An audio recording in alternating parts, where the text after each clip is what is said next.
The internet. Nobody truly understands the internet. It is commonly said that it was invented by former Vice President of the United States, Al Gore. But why? Why, Al Gore? Why did you invent the internet? The true answer is no, it wasn't to resist nuclear weapons assault from Russia. No, it wasn't so that one day in the future, if it turns out that water fluoridation actually does render all of us impotent, we can reorganize civilization from the tiny fragments of people surviving in the rural periphery of America. No, it's not for any kind of post-apocalyptic nightmare. The internet was invented so that we could do reaction videos on YouTube.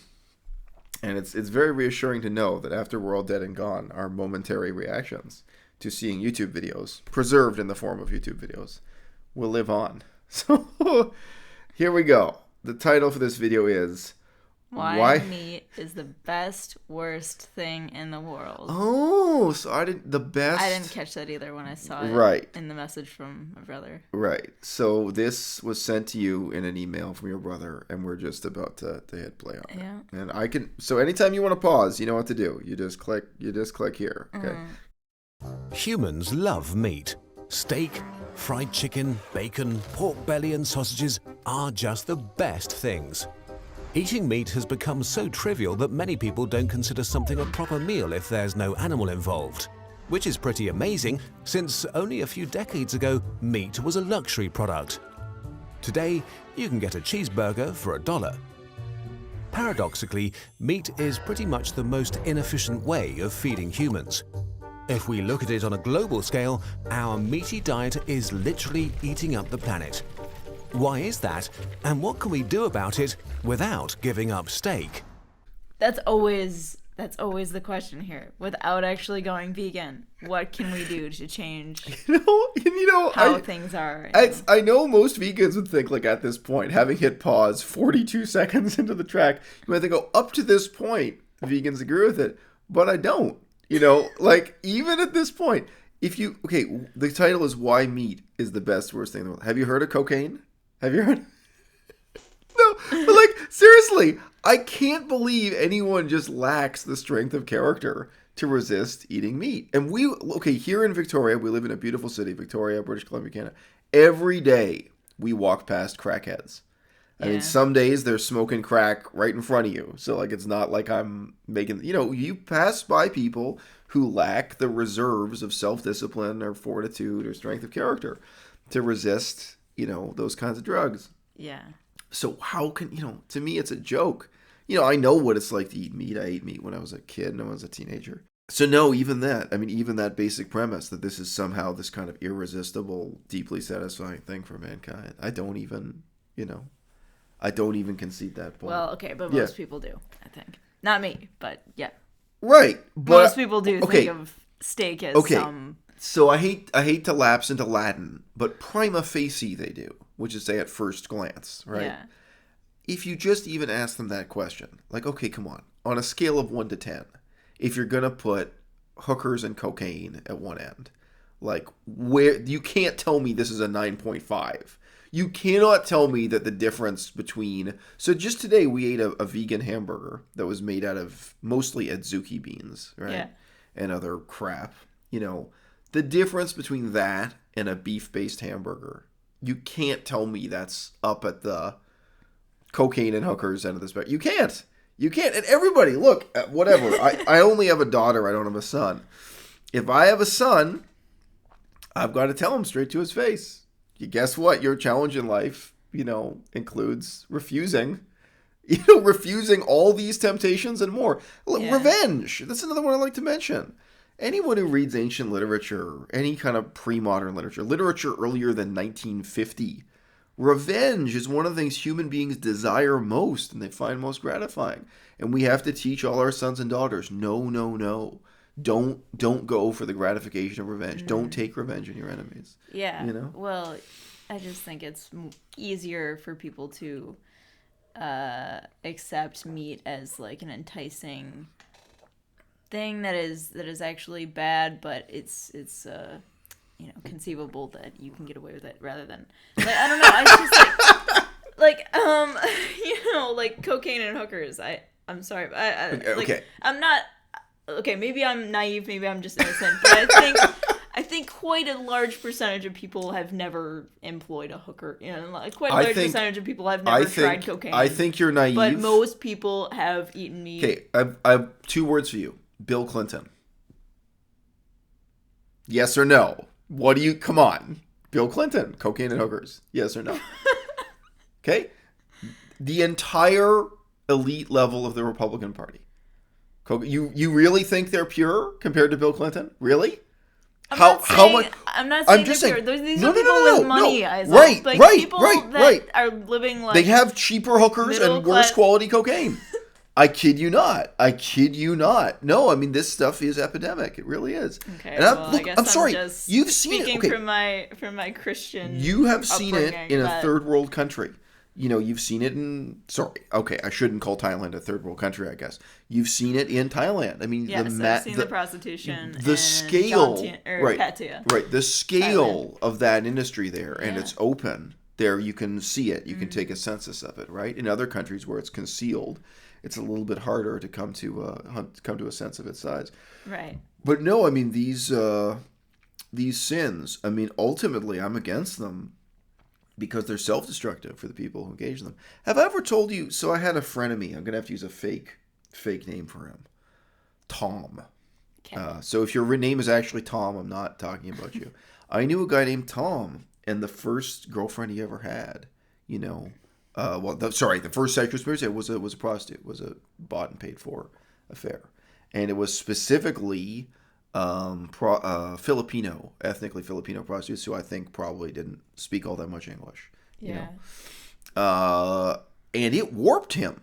I didn't know him that long. I can't say it warped him for life, but I mean, like, more than 10 years, like, his whole view of reality and relations between the sexes. So I don't even know if he was 16 or 18 or something when he did that. I don't know. Yeah. And he I mean, in a very real sense, it corrupted him.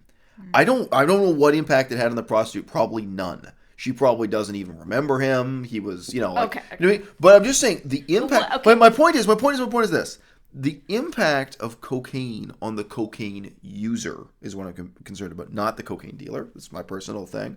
The impact of prostitution on the the prostitution user. That's actually what I'm questioning here. Mm-hmm. There are, of course, questions about the impact for the prostitute herself. Okay. And for society itself, for the deal there, and for the farmers, the cocaine farmers. All but that's actually not are imperfect, but all I'm saying is people eat meat at the dinner table with their mom and dad when they're little kids growing up. They don't snort cocaine with their parents as they're growing up. Most people don't.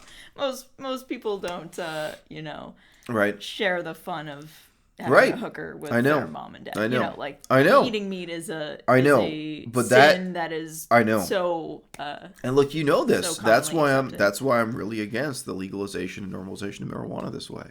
Yeah. Is that now you do have people smoking marijuana with their parents. You're going to have, people smoking marijuana in all kinds of situations and it being normalized to that extent. Right. So yeah, I agree. There's a taboo element there. There's no doubt. But all I'm saying is by putting meat into this category, the sinful but impossible to resist things, I think it's totally wrong.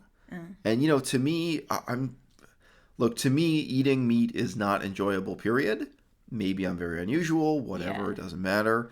But even if it is enjoyable, like the degree of enjoyment and how that's different from eting a veggie burger, etc. Yeah, this has got to be measured out in inches. Sorry, and it's in no way comparable to. I mean, in terms of the demons that dominate human nature, whether that's lust, envy, revenge, drug-induced high, will to outdo other people, and so on. I mean, I don't put it anywhere. And we'll get back to the video in just 30 seconds. But I just want to say, there is a show, I think, on TLC, My Strange Addiction. People can be addicted to anything, but I don't think it's that common to say that people are addicted to steak like they would be cocaine, like they would be, the satisfaction that comes from sex. So, Right. It's not a good... Right. So, look, my point is, we look at a guy like Bill Clinton, and we say, why can't you quit? Now, it's an irony. Today, Bill Clinton is... the president of the Right. United States. Bill Clinton... Right. Exactly. Right. Decency. Right. No, right. Exactly. That's exactly it. Now, today, ironically, Bill Clinton is vegan. So we know this from multiple sources. There are multiple sources that confirm that Bill Clinton is a dietary vegan. I don't know if he still wears leather, but he eats a vegan diet, right? But you look at this guy and think you have all this power and all this responsibility. Why can't you keep your dick in your pants? Why can't you give up the sensual pleasures of whatever, these ludicrous and lewd and, these affairs that lack any dignity? And the answer is he can't. For him, it was the most meaningful thing in the world. Obviously, this was an overpowering priority in his life. Yeah. Now, is Donald Trump that much different? I don't know. We get pretty conflicting reports about Donald Trump and his sex life. Some of them are in court right now. I don't know. But, what percentage of the Republican Party or the Democrat Party fall into that camp? And, poverty is not virtue. Trust me, you can meet poor people who are straight up scum. I told you about that guy. I'd have to make up another. I told you about that guy, an American guy I met in Thailand. Mm-hmm. He was poor. I wish I could say he was straight out of Compton, but he was actually from Chicago. He was from a gang background in Chicago. And that was all he did. His schedule every year, guys, in terms of somebody devoted to the game of just sleeping with as many women as possible, he would get a temp job in an office and work for maybe 3 months, 4 months, 5 months at a time. Save up all his money, spend nothing during that time, and then go on vacation for 6 months and try to sleep with as many women as possible. And then go back to the States and repeat the cycle. Yeah. And for him, this is the other thing as the contrast. His only ethical principle was that he'd never pay for it. He never paid a prostitute. Oh. Yeah. Oh, okay. Right. No, but that was it. He was a total scumbag otherwise, And I saw him trying to hit on women and pick up women or whatever. But it was just funny. It almost seemed like maybe it would be better. Maybe it would be better if you did pay these women, because that's all you are. You're both a sex tourist and a freeloader. You're like a total parasite on the system. Anyway, yeah, that's the only time I've thought that. Wow, maybe it would be a moral improvement for you to be. For you to pay at the door. Anyway, yeah. So it can take. But my point is, you can be poor and you can be devoted to the life of the senses. Yeah. Ultimately, life of the body versus life of the mind. Mm. Either you care about virtue or you don't. Pardon me. Either you care about virtue or you don't, to speak clearly. And if you do care about virtue in some sense, quitting meat. Hey, Bill Clinton, he managed to quit meat. Yeah. But perhaps not some other things.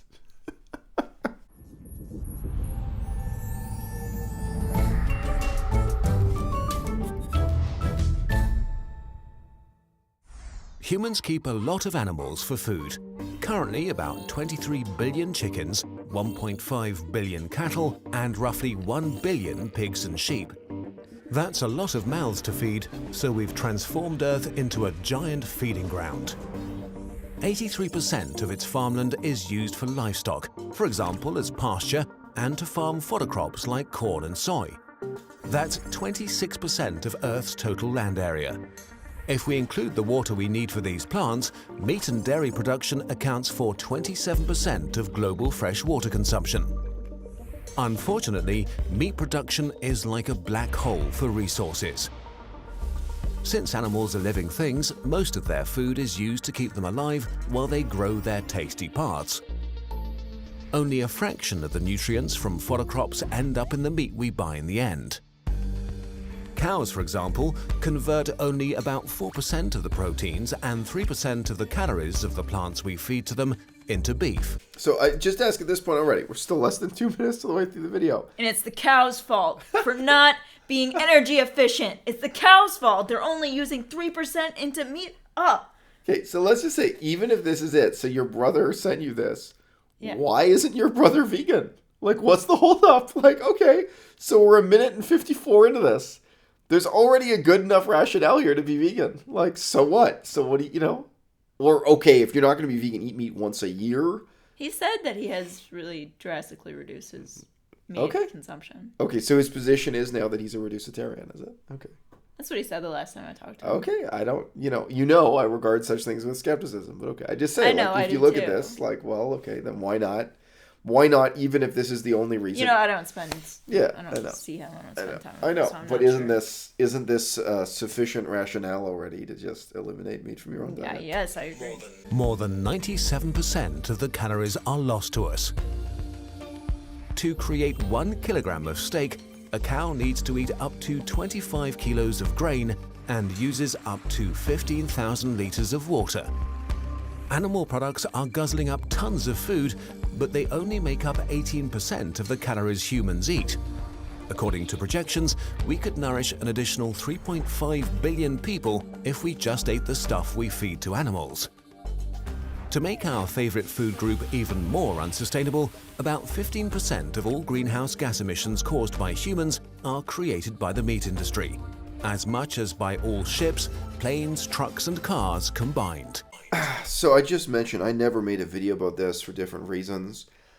I got email from one of the people at a United Nations partner agency. And I just mentioned a United Nations partner agency is not the same as really technically being inside the United Nations. There's a difference there. There's a little bit of a separation of powers there. But they were involved with the creation of most of those famous statistics about what percentage of greenhouse gases and so on and so forth. And he told me the human story behind it. I think the first report was called Meat and Dairy's Long Shadow. There's this series of UN-affiliated reports. But he said, look, all of them you're going to notice as the senior editor or guy-in-chief, there's the same name appearing again and again. He said what actually happened was that the first report was the one that came out with the most hard-hitting numbers, with around 50% of greenhouse gases. 50. Yeah, right. It was way up. So you may have seen those. I've seen that right. Quoted. And then the later reports, that guy, him personally, he doesn't, so far as we know, he isn't paid by the meat industry. He isn't paid by the meat industry. I'm not saying he's a shill. I'm not saying he's working for anyone else. His personal crusade is to increase meat production in third world countries. And now, although I'm vegan and I totally oppose that, I totally understand how someone with a UN background would take that view, would kind of see the view that third world countries are disadvantaged and need to catch up in meat production. I can actually sympathize with that view, even though it is really sympathy for the devil. So in the later iterations of these reports, in the sequels, he was pushing and pushing to get the numbers minimized. And now just lately, we finally had the antidote. So the numbers mysteriously got lower and lower. Well, the underlying data didn't change. Okay. And so I just mentioned, how do you do that? The real question is of doing something I talk about on this channel all the time over the last 4 years, full life cycle analysis. So you don't just look at one stage of a process, but you look at many stages. Yeah. So you look at not just the death of the cow, but also the shipping of the meat, the emissions created by shipping the food that's fed to the cow so you include more and more stages. Okay. And thus include knock-on effects, include total environmental impacts. So we try to do the full life cycle analysis, full supply chain analysis. Anyway, there's this new report now, I think it is a 2018 publication, which has it way up at 70% savings in land use if we eliminate meat from our diets, if all of humanity. Yeah. And so I think 72% or something, I figure. So a new researcher went through and did all the math fresh, using much more thorough, and he's come to those to a new set of numbers, which are very much what's in the press today. So it is a funny situation where exactly the same set of raw data has been calculated and recalculated, but interestingly, the same kind of United Nations partner agencies, you get conflicting data. And the other big international report, which I think is not a United Nations affiliate, were the water footprint reports, and those are good. Those are really solid data. And again, it's a matter of including every stage of the process. Right. And the irony is what the water footprint reports show you is that factory farming really is more efficient. The worst use of water, the most waste of water resources. It's like free range. Right. Exactly. Yeah, right. The more natural, the more primitive, the more old-fashioned it is. Whereas producing, beef pound for pound in a factory farm, it is more efficient. That's why they do it. Yeah. And that shows up in water use statistics when they're correctly computed. That shows up in, so you're using less water to produce the same number of pounds of beef or steak, what have you. Yeah. So imagine that is a funny little thing boiling away in the background. But that guy sent me a bunch of email. I think he really wanted me to make a hard-hitting YouTube video kind of taking his story and going public with it. But for various reasons, I did not want to do that. And there's another aspect to meat. It comes from actual living beings. Pigs, cattle and chicken are not the ones writing the history books, but if they were, humans would appear as rampant genocidal maniacs that thrive on suffering. Globally, we kill about 200 million animals every day, about 74 billion a year. This means that every 1.5 years, we kill more animals than people have lived in the entire 200,000-year history of humanity. Yep. One could argue. So go vegan. Go vegan. Stop being fucking assholes. One could argue that we're doing them a favor. After all, they wouldn't exist without us. We might eat them in the end, but we also provide food and shelter and the gift of existence to them.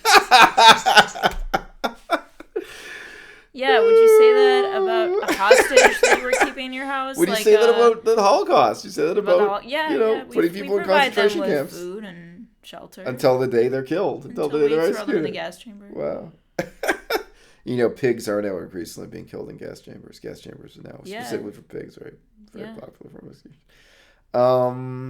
When this comes up in the... Well, maybe they're going to mention this. I don't know. They've been honest about how many billions of animals are killed a year, so maybe they're going to say... Yeah. In contrast to this angelic picture. Right. I assume this is leading up to some kind of grim reality check for the audience. But, this comes up also in the ongoing controversy between Isaac and Sam Harris. So I believe Sam Harris used to be a hero of Isaac's. I think he used to look up to him. Isaac can correct me if I'm wrong, but whatever. But, Isaac got in the audience and put a question to Sam Harris. Mm-hmm. And, basically asking, veganism... Man up, bro, Yeah. Veganism, name the trait, bro, whatever you want to say.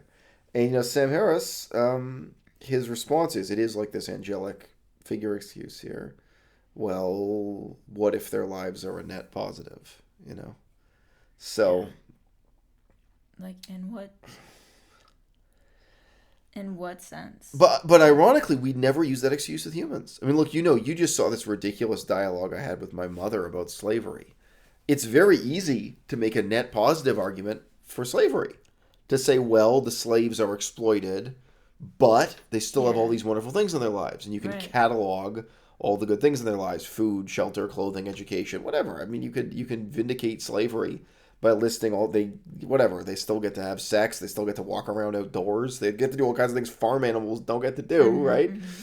You can list what a wonderful life slaves have in a particular thing and say, well, it's a net positive. We don't use that standard for anything. Yeah. The net positive argument is not used for... Hey, you know what? Your brother, he was falsely convicted of murder and spent 10 years in prison. And he wasn't even remotely guilty. He was actually... They mixed up two people's names with the same name. He went to prison for a crime he didn't commit, he had nothing to do with. But, it's still a net positive. When he was in jail, he got to read books. He got food and shelter. It's still a net positive. Nobody uses this standard for anything. But Sam Harris is supposed to be an atheist, right? I'm sorry, I don't know. Yeah. He's an atheist activist, but I've pointed out in reality he's really a Buddhist. He is really a pro-Buddhist person. Oh, right, I noticed you did have a video on something with Buddhism and Sam Harris. But I was just going to say that is kind of like a Christian attitude to say that every life is sacred. Yep. Don't use birth control pills because every life is sacred.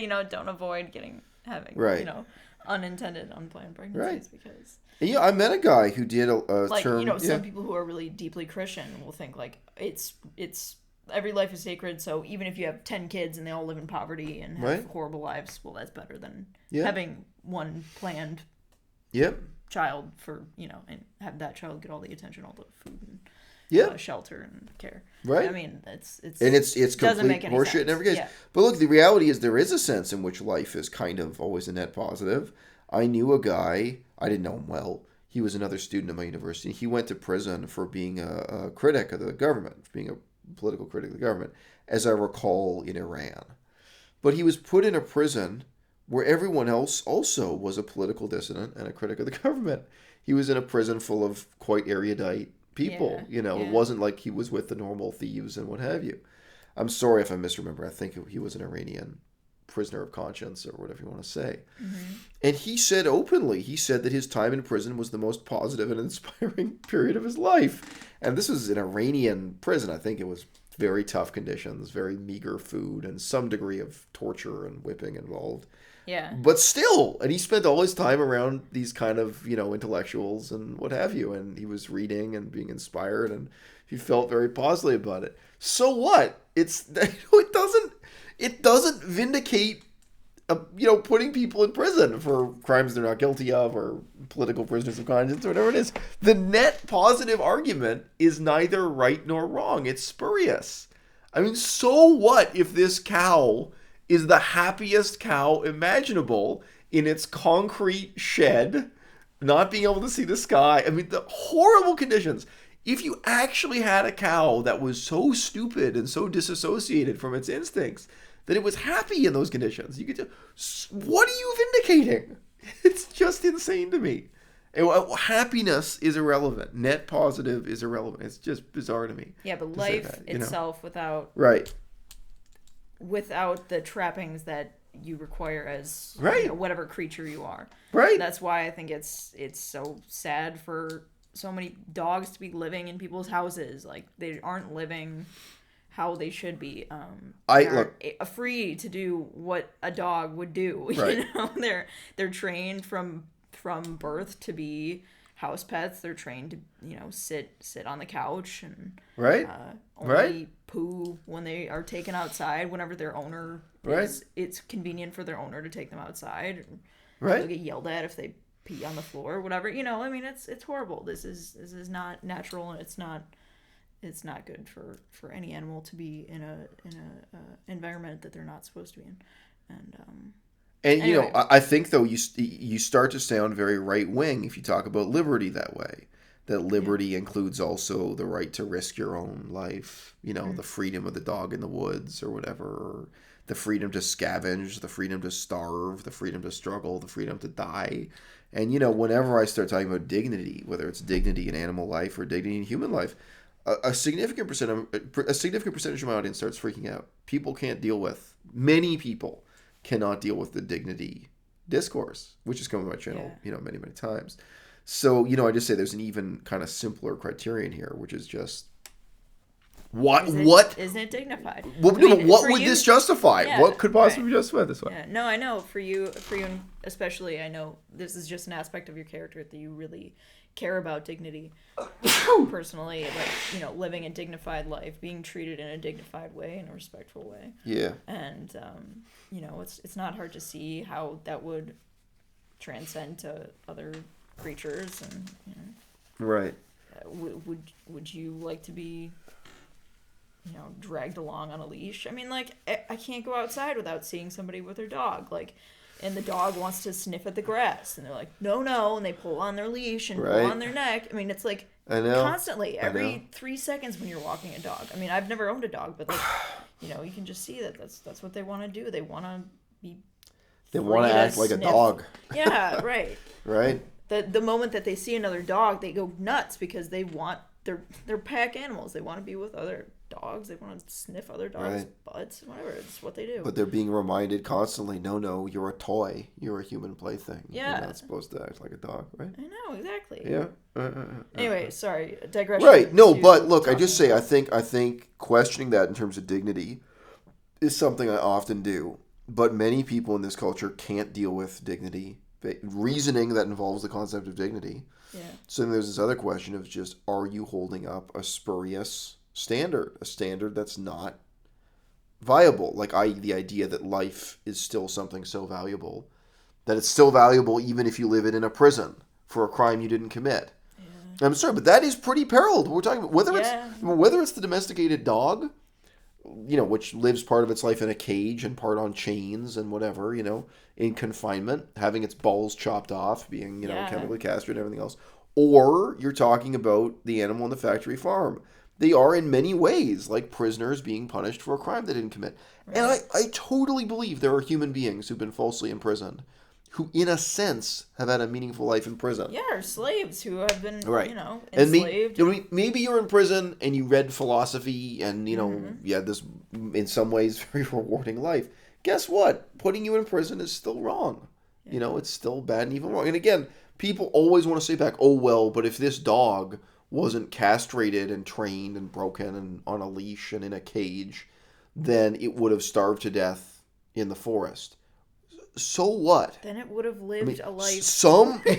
Where it wasn't kept in chains. Right. What I just say back is, what? 100. The mortality rate for wild animals is 100%. Yeah. 100% of wild animals die in the wild. Nobody survives, whether they live for 6 months or 2 years or 4 years. You're right. All wild animals die. They either die of disease or predation or starvation. Some other animal eats them, or they eat the wrong animal and get poisoned and die. And yeah, that's life in the wild. Anyway, but oh God.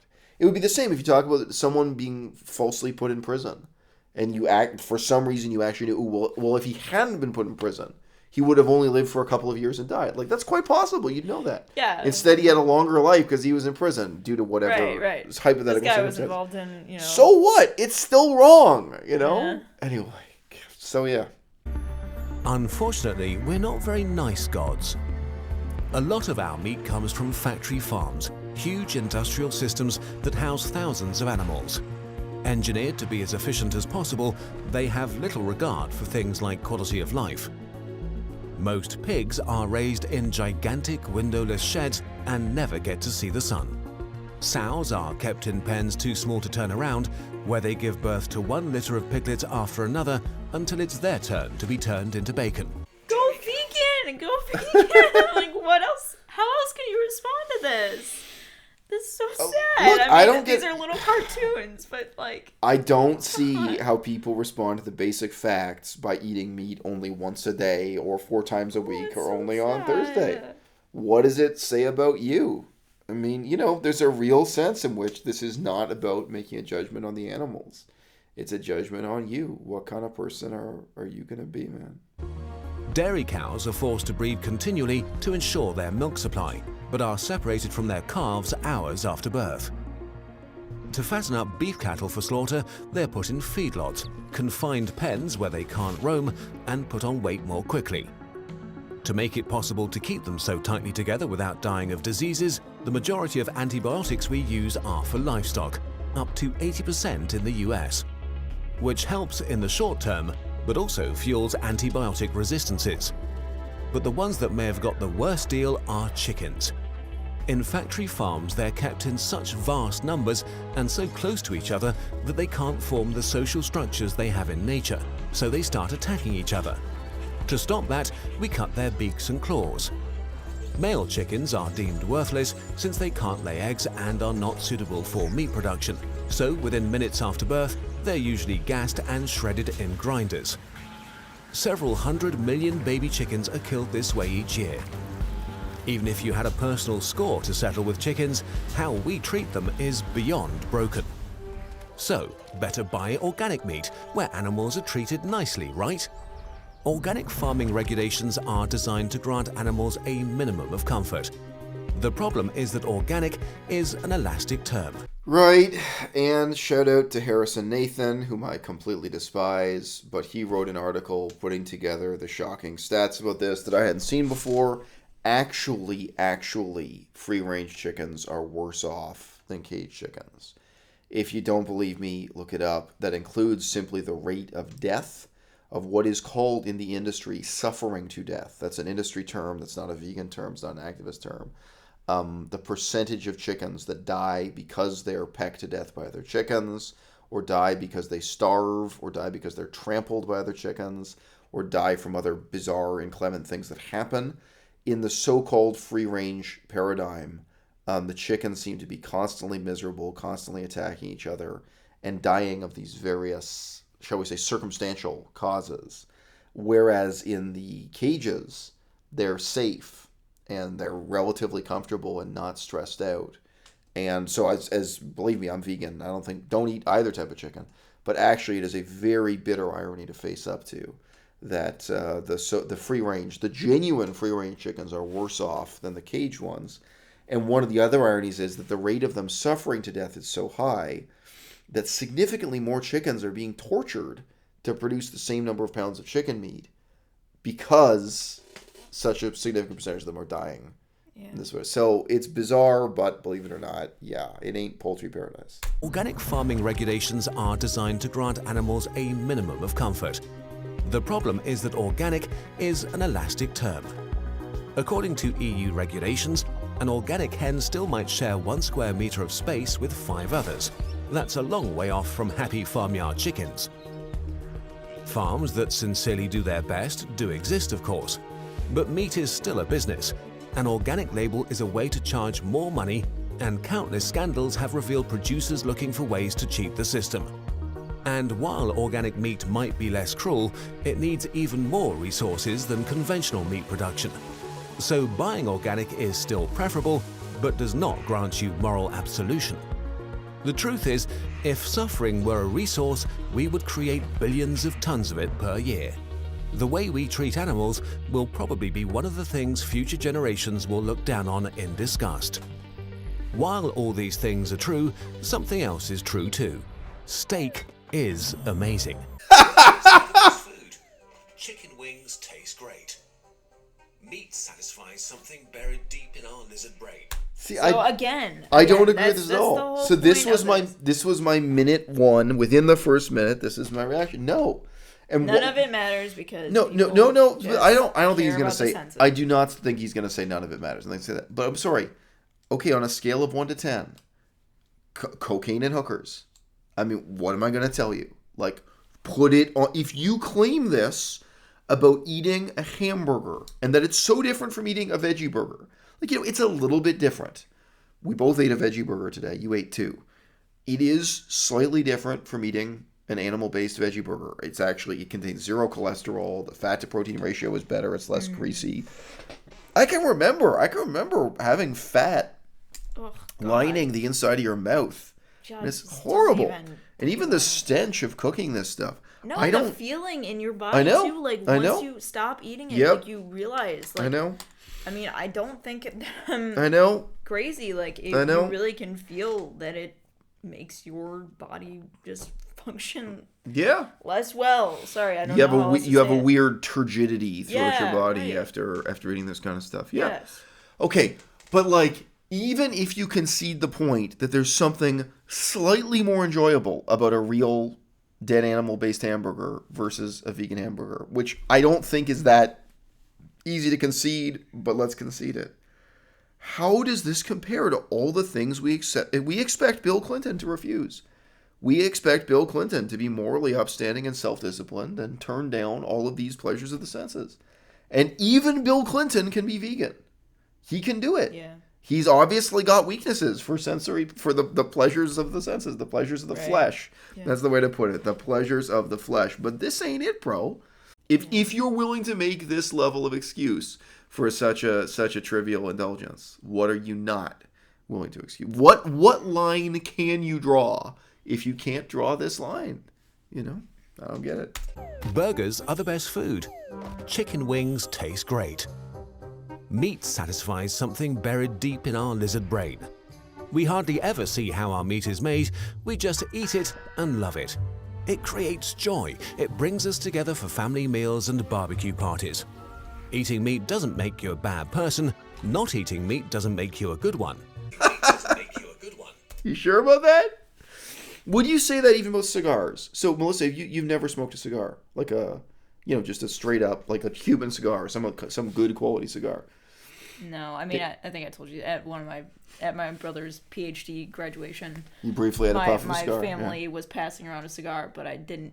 I had heard that you might vomit if you actually inhale. So I didn't. I just. Okay, but look, my point is this: if we concede that smoking a cigar is pleasant, and a very large percentage of people find a good quality cigar pleasant, something about the taste, the aroma, the drug high, because it does. You get nicotine from it.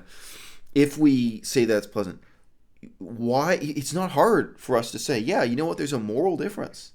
You know, smoking a cigar, it's true. It's not quite as simple as saying smoking a cigar makes you a bad person. But we expect people, if you're a morally good person, to recognize your responsibilities and quit smoking tobacco. Whether that's a cheaper cigarette or expensive cigars or something in between. To say, hey, you know what? This may be pleasant. It may be enjoyable. But there are a bunch of reasons, just including your own integrity, why you have to quit. Yeah, it makes you a bad person. So, you know, I have a daughter. Someday in the future, 10 years from now, she's going to be dating a young man. When she brings home her boyfriend to introduce to me, if he's smoking cigarettes, do I judge him or not? Of course. Yeah. Of course you do. And no, it doesn't automatically make him a bad person. Yeah, theoretically, find some historical example of someone who was a wonderful human being in 10 other ways, but they smoked cigarettes. Still, that's one way in which they're really not a good person. And it is a red flag, and it does tell you other bad things about their character. Same with compulsive gambling. You can be a good person 10 other ways, but if you're a compulsive gambler, that tells me something bad about you. You know, it does. It cuts deep. So what, given these facts, why would the conclusion be eating meat doesn't make you a bad person? Participating in this system doesn't make you a bad person? What? Like, choosing to... What does? Right. Exactly. Right. So, I mean, you know, no, but a real contrast here is, you know, if you live in the United States, I do not think that paying your taxes makes you a bad person. And some people do take that position. They say, well, if you pay taxes and then the government uses the taxes to bomb unknown country X, Y, and Z, to carry out wars around the world with your tax money. Yeah, but you have to pay your taxes. Well, no, you don't. You can. You know, I mean, there are alternatives. There are people. There are conscientious objectors who don't, and you know, you can look up those. Okay. Yeah, there are people for whom that's a moral cause. I don't take that position. I think, you know, you can talk about duties and obligations and say, hey, you live in a democratic society. You're agreeing to be a citizen of this country. But also things like you drive your car on the roads, you should pay your taxes to pave the roads, this kind of thing. You know, you shouldn't try to be a free rider in these ways. But sure, I understand why some people want to take a moral stand and not pay taxes, you know, because they're against the war or they're against some particular war, they're against all the wars, whatever the case may be.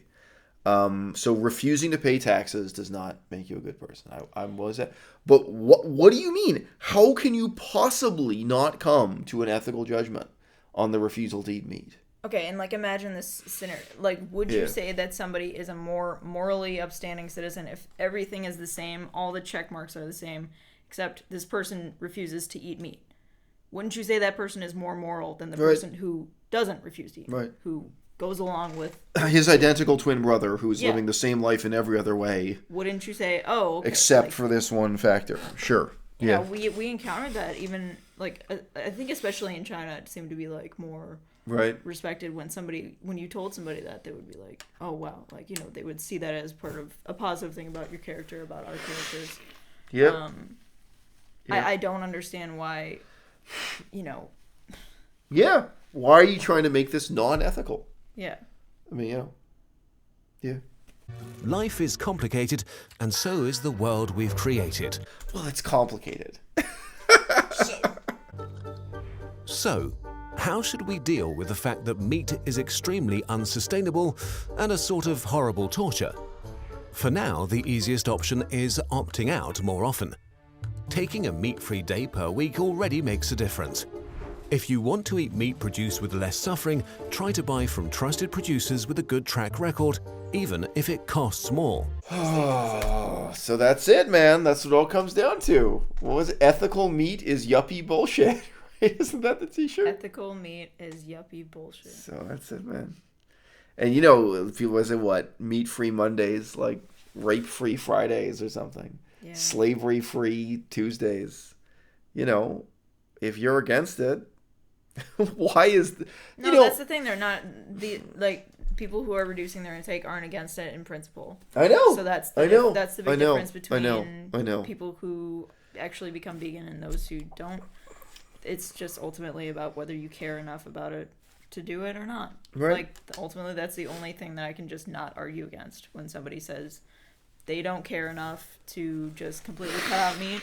I mean, I guess I should laud their efforts to reduce meat, but I but I don't, because I don't laud hypocrisy.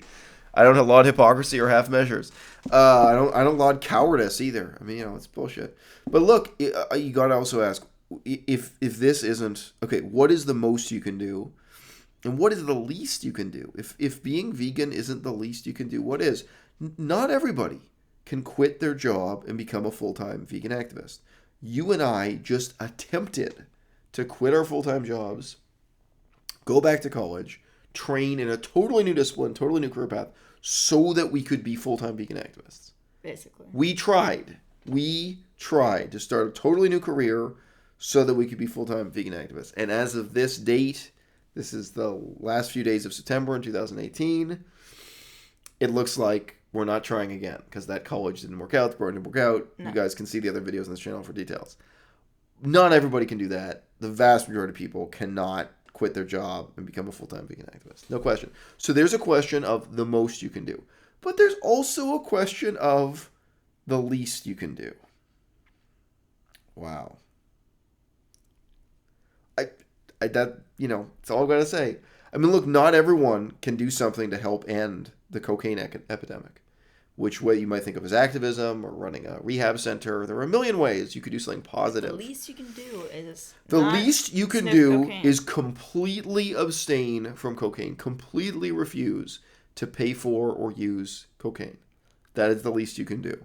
And I think it's a real question for us. What can we do to fight back against the drug culture? And I think all parents think about it.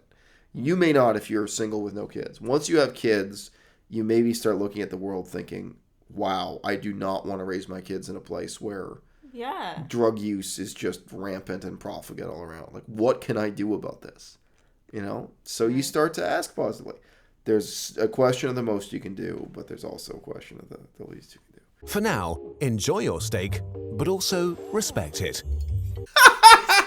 And if you can, make it something special again. How can you enjoy committing an evil act?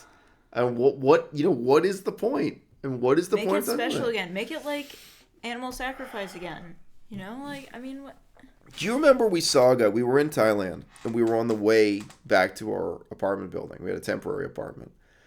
And there was an old man who had to walk with a crutch with a young prostitute. I mean, she wasn't illegal young. I mean, she was way young. So the guy looked 80. He was probably 76 or something. And he was in such bad shape that he had to have the prostitute hold his cane and lean on the prostitute's shoulder with one arm and kind of limp on one leg to get into the elevator with the prostitute. And the prostitute looked at us because we were just walking past on the sidewalk. Yeah. These guys were getting into the elevator in their apartment building. We could see them very clearly. This exasperated expression on her face. This was clearly beneath her dignity to have a client who was so physically enfeebled and unable. And that old guy, he was white and the woman was Thai. He didn't feel this was beneath his dignity at all, right? I mean, he felt he was gung-ho to go. This is the highlight of his week, What they say here about meat, well, just go ahead and enjoy your meat. Respect your meat. Yeah, look, it is totally debatable. I mean, there are definitely relationships between prostitutes and their clients where nobody feels disrespected and nobody feels exploited. You can insert this, and there's a huge feminist literature about that, by the way. Any academic library is going to have this pro-sex worker discourse and stuff. But, no, I think anyone really has to question, what it means to have a life of dignity. And look, I mean, when I get there, I may be old and ugly and alone one day, and you have to ask yourself this question. My sense of moral dignity. Maybe at this stage of my life in these circumstances, it means living in celibacy and devoting myself to pleasures of the mind or what have you. You know what I mean? Maybe there's something else at stake here, no pun intended, other than just, sensual indulgence.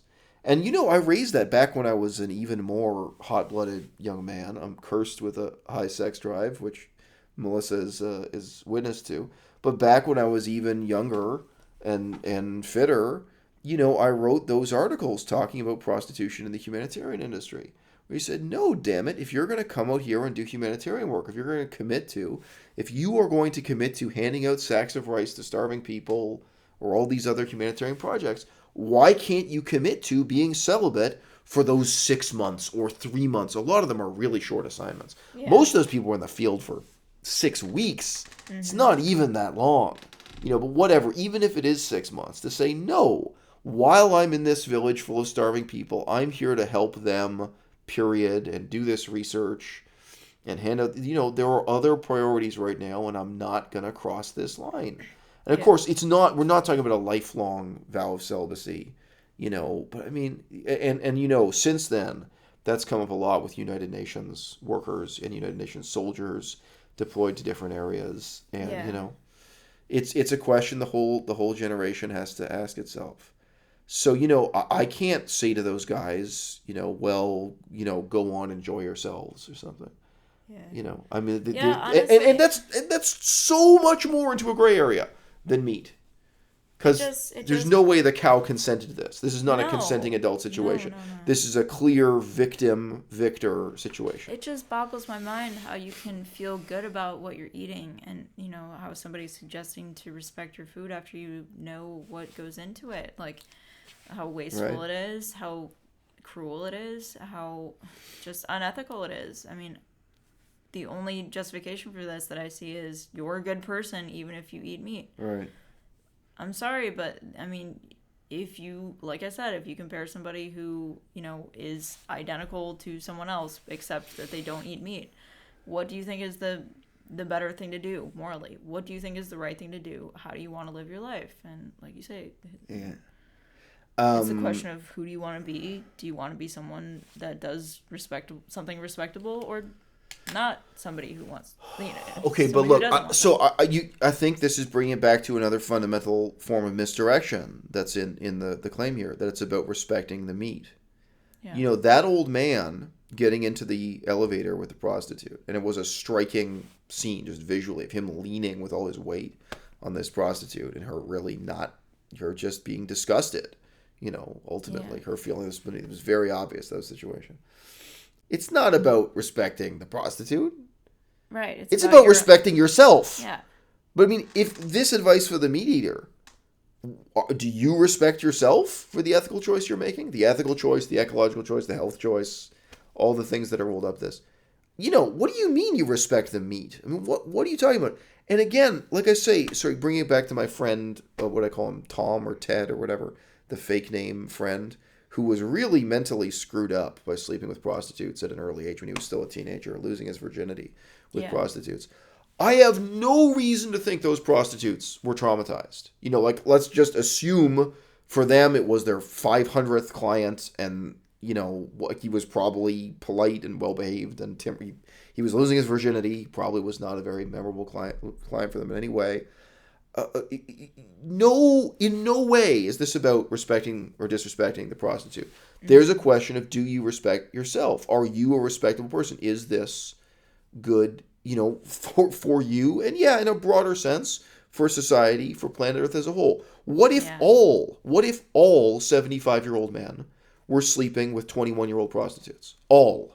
What if that was a universal, widely attested thing in our society, which it obviously is in some parts of Thailand, not everywhere, but in some parts, where you have a huge generation of geriatrics who are all sleeping with women. It doesn't just have impacts for one person. It transforms society. Yeah. Now, what if you have a society where everyone is quote-unquote respecting their meat and making excuses, where millions of people are eating millions of steak? This has impact. So again, there are all these other questions here. Even if we treat it as morally neutral, the actual relationship between man and meat, between, customer and prostitute, which of course it isn't. I mean, of course it isn't. I just think, are you really comfortable?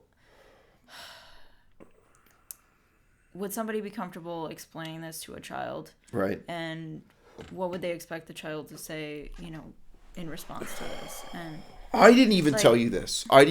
Today, I sat down in a salad restaurant. So I'm not going to name the restaurant. You know which restaurant I mean. It's a restaurant, they basically do salad. It's their specialized thing. And I hear the voice of someone next to me. I had Aristotle out. I was reading Aristotle, and I was making some notes, and I had an idea for a YouTube video. I was doing things. And I hear this person sit down next to me who has a peculiar accent.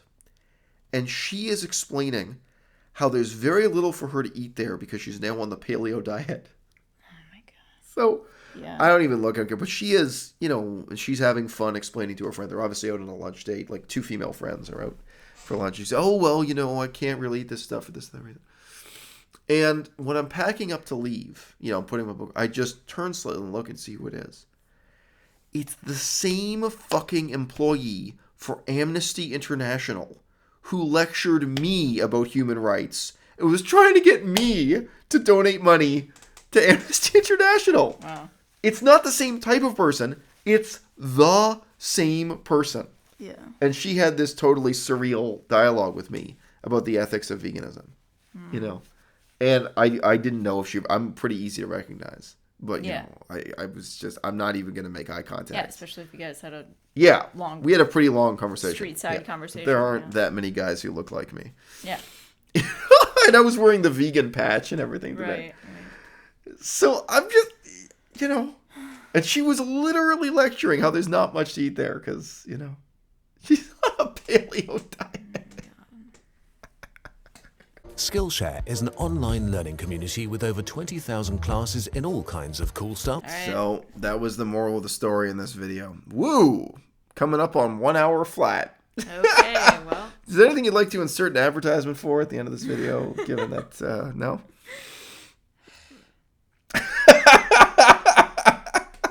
Advertising broccoli. Broccoli. Hey, buy my storybook, guys. Broccoli from the store. Buy my storybook. Yeah. I talked to an artist. I talked to an artist today on Instagram. I just noticed an artist profile. I was like, well, I'm still looking for an artist.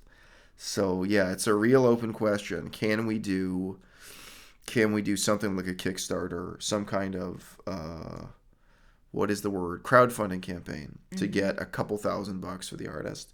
Because the reality in a book like this, the artist is not going to make any money after the thing is published. We can write the most generous contract in the world. Guess what? 15% of nothing is still nothing. But, it's really, can the artist's time and energy be rewarded up front? And, back in the day, my plan was to do the Kickstarter. I was going to pay Richard. I was going to pay Vegan Gains to advertise, the storybook on his channel. Yeah.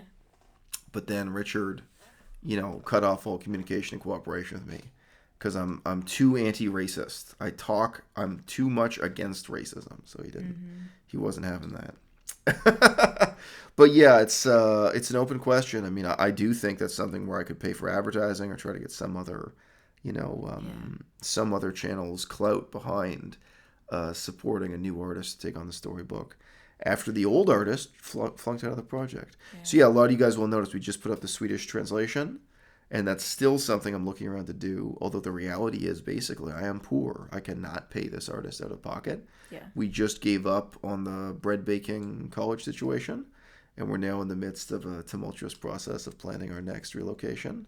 Yep. And I still gotta buy video games for my daughter. Still gotta buy presents for my stacks of t-shirts, so that could be part of the crowdfunding or no, I think you'd have to do t-shirts that were tied specifically to the book. That would be the way to do it. Okay. So I just mentioned if anyone wants to buy a t-shirt. No, that's interesting. If you do a Kickstarter like that's what I said to the artist too. I said you take a couple of the drawings and then you offer them whether it's on t-shirts, hats, or posters. Yeah. And you say, okay, if you pay in advance to support the book, we'll give you right now like a poster and a t-shirt with this image on it. Maybe it's the cover of the book or one of the illustrations within the book. Yeah. And then maybe 6 months later or a year later, the book will be done, and you'll get that. So that they have something right away for their donation. Yeah. So there you go, guys. That's what I got to pitch. And that is ultimately the solution to this problem, is having human beings get educated from an earlier age about the fundamental facts of life so they don't have to live in denial of them and make these ridiculous excuses for them later.